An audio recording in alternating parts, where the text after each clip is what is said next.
I'm going with Josh Allen. I really think that Josh Allen's going to have a huge year. The confidence of last year and how that season ended last year, I really think that this team in Buffalo, they're going to be really, really good, and Josh Allen is my MVP pick as well.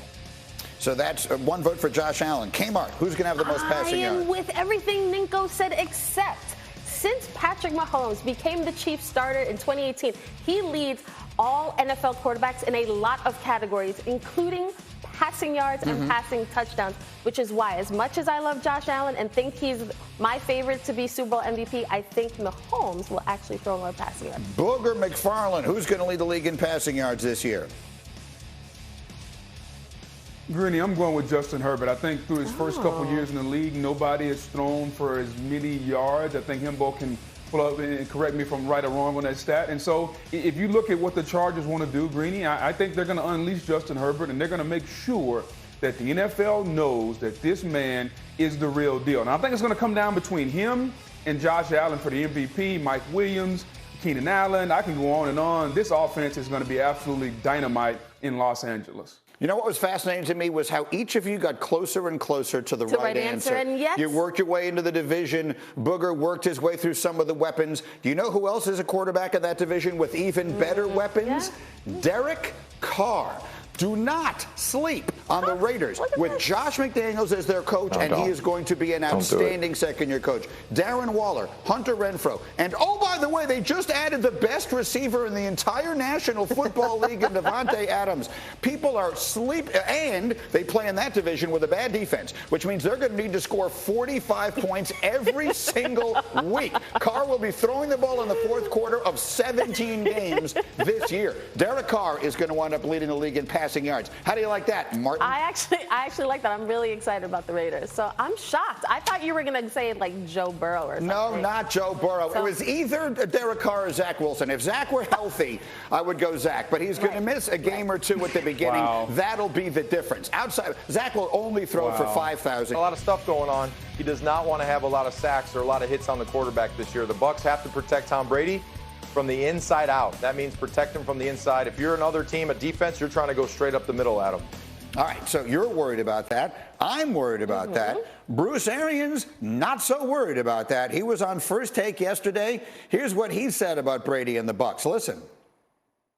Watching him at practice every day, he's throwing the ball better than he has in like 10 years. And when he's on the practice field, the energy level in the whole building goes up. So not worried about Tom. That's one guy you don't have to worry about. This is probably the best roster we've had since I've been there. I feel very, very solid with the offensive line. That's not going to be an issue. Plus, Tom knows how to handle a young offensive line. He's not going to stand back there and hold the ball very long. And so the talent on the roster from top to bottom is outstanding. Okay, so that's what he said. Is the talent on the roster from top to bottom outstanding? It's hard to feel as confident as Bruce is, only because you don't have a Chris Godwin. You've had guys retire, you've had guys get injured on the offensive line, and as Ninko just pointed out, the interior of the offensive line is the biggest concern if you're Tom Brady, who kind of stands there like a statue, right? What is Bruce Arians going to say? But here's the thing. We are all concerned about this Bucs team, but this is why a Tom Brady is here, to sort of, like, when you think about how he's viewed in that building, like Cameron Brate, their tight end, had called him an omnipresent being. Like that speaks to the intangibles that Brady brings.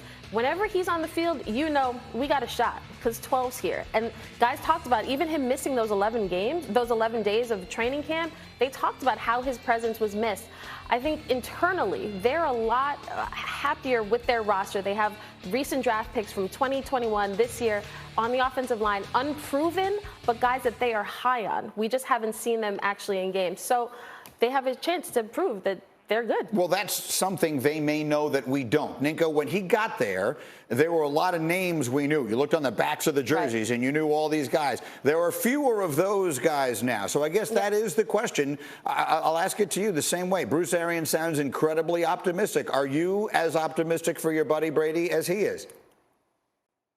Not as optimistic because I'm not on the payroll. So again, imagine if I walked to a Imagine this. You walk into a car dealership and you're looking at a car and the salesman walks up to you and he goes, man, that's not really built well. That's not a well-built car. It's not reliable. It's falling apart a little bit. You wouldn't know where the name brand on anything if things aren't made the right way. No, they're not going to do that. They're going to walk up to you and say, this is the nicest, the best built car you'll ever put your eyes on. This is what you need. So again, if you're working for somebody, you're going to build it up. You're going to boost it up. You're going to say whatever you got to say to make sure that everyone is on board and believes that it's the best thing yet. It's the best thing yet. So again, Bruce Arians, obviously he's still working for Tampa. He's going to talk it up. So we'll see how they work. We'll see the offensive line. We'll see how they look. But again, there's less names than there were last year, big names. So maybe guys that we don't know about step up. So that's soon to be seen.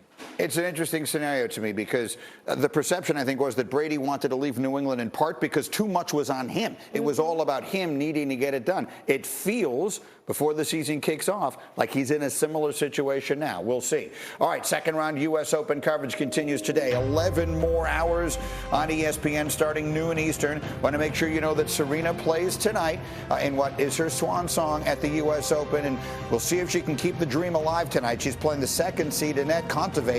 It's a primetime 7 Eastern match. You know all eyes will be on this. See if Serena gets through this, then something special may very well happen over the next week or so. You can catch every point live tonight on the ESPN app as well. Coming up, what kind of team does Jerry Jones have this season? The Cowboys owner tells why he sees stars all around. We'll talk about Dallas, and we have this from Sneaky Hembo. Which member of the Get Up family is going to be getting significantly less sleep in the foreseeable to that? I repeat, just someone responded, he wants more. They already offered that. Lamar Jackson himself responded, no, they didn't. That's Lamar, breaking news, real time on Twitter, telling us exactly where these negotiations aren't. And in case you thought that might still leave some room for interpretation, someone named Will posted a picture of Lamar Jackson in a Dolphins uniform, and Lamar Jackson liked it.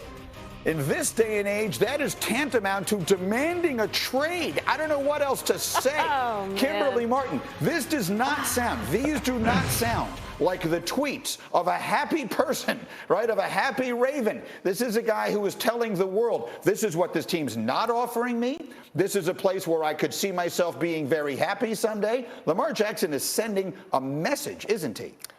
Dear Ravens, please get this deal done, because look at what I have to deal with. I am tired. I don't know. Like Lamar, Steve Bisciotti, sit down at the table and do this $250 million guaranteed so we can all get on with our lives.